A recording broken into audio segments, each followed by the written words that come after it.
नमस्कार, फिर से स्वागत है आपका मेरी इस स्पोकन क्लास में। और आज हम इस स्पोकन क्लास में अभ्यास करेंगे कुछ छोटे-छोटे ऐसे बुनियादी शब्दों की, ताकि इन शब्दों के संबंध में किसी मुश्किल का सामना करना न पड़े। तो चलिए करते हैं अभ्यास। तो सबसे पहले लेते हैं हम आफ्टर को, और आफ्टर का जो मतलब होता है वो होता है के बाद या पश्चात।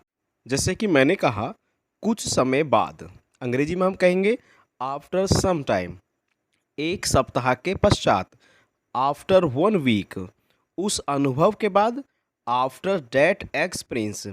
शादी के बाद, आफ्टर द मैरिज। छुट्टियों के बाद, आफ्टर दी हॉलीडेज। और अब देखते हैं इसका एग्जाम्पल। जैसे कि मैंने कहा everything has changed after that experience. और अब बात करते हैं हम ऑल दी के बारे में। और ऑल का मतलब होता है सभी। जैसे कि मैंने कहा सभी लोग, हम इंग्लिश में कहेंगे ऑल दी पीपल, सभी बच्चे। ऑल दी चिल्ड्रन, सभी लड़कियां। ऑल दी गर्ल्स, सभी अतिथि। ऑल दी गेस्ट, सभी यात्री। All the passengers. और अब बात करते हैं हम ऑल ऑफ के बारे में। और ऑल ऑफ का मतलब होता है सब या सभी। जैसे कि मैंने कहा वे सब, हम इंग्लिश में कहेंगे ऑल ऑफ देम।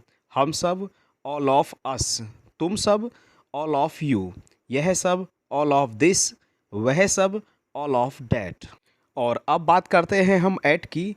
एट एक प्रेपोजिशन है और इसका प्रयोग खास समय को दर्शाने के लिए किया जाता है। जैसे कि मैंने कहा 7:30 पर, हम इंग्लिश में कहेंगे एट 7:30। 4 बजे, एट 4 o'clock। लंच के समय पर, एट लंच टाइम। 6:10 पर, एट 6:10। 7:15 पर, एट 7:15।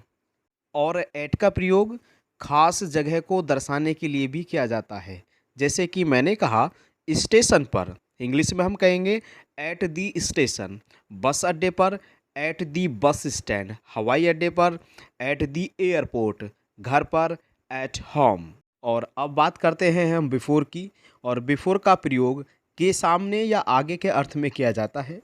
जैसे कि मैंने कहा खुदा के सामने, हम इंग्लिश में कहेंगे बिफोर गॉड। राजा के सामने, बिफोर द किंग। न्यायाधीश के सामने, बिफोर द जज। मेरे सामने, बिफोर मी। हमारे सामने, बिफोर अस। और बिफोर का प्रयोग से पहले के अर्थ में भी किया जाता है। जैसे मंगलवार से पहले, बिफोर ट्यूसडे। मैच से पहले, बिफोर दी मैच। निकलने से पहले, बिफोर लिविंग। खाने से पहले, बिफोर ईटिंग। खरीदने से पहले, बिफोर बाइंग। और अब बात करते हैं हम बोथ की। और बोथ का जो हिंदी अनुवाद होता है वो होता है दोनों। जैसे कि दोनों पड़ोसी, इंग्लिश में हम कहेंगे बोथ नेबर्स। दोनों भाग, बोथ पार्ट्स। दोनों लड़के, बोथ बॉयज़। दोनों हाथ, बोथ हैंड्स। दोनों देश, बोथ कंट्रीज़। और अब बात करते हैं हम बोथ ऑफ। और बोथ ऑफ का भी प्रयोग दोनों के अर्थ में किया जाता है। जैसे कि हमारे दोनों पड़ोसी, इंग्लिश में कहेंगे बोथ ऑफ आवर नेबर्स। ये दोनों वाक्य, बोथ ऑफ दीज सेंटेंसेस। वे दोनों, बोथ ऑफ देम। तुम दोनों, बोथ ऑफ यू। हम दोनों, बोथ ऑफ अस। और अब बात करते हैं हम बिकॉज ऑफ की। और बिकॉज ऑफ का जो मतलब होता है वो है की वजह से। जैसे कि गर्मी की वजह से, इंग्लिश में हम कहेंगे बिकॉज ऑफ द हीट। दबाव की वजह से, बिकॉज ऑफ द प्रेशर। ठंड की वजह से, बिकॉज ऑफ द कोल्ड। तुम्हारी वजह से, बिकॉज ऑफ यू। तुम्हारी सहायता की वजह से, बिकॉज ऑफ योर हेल्प। और इस वीडियो में केवल इतना ही। मिलते हैं आपसे फिर से ऐसे ही बुनियादी शब्दों पर प्रैक्टिस करने के लिए।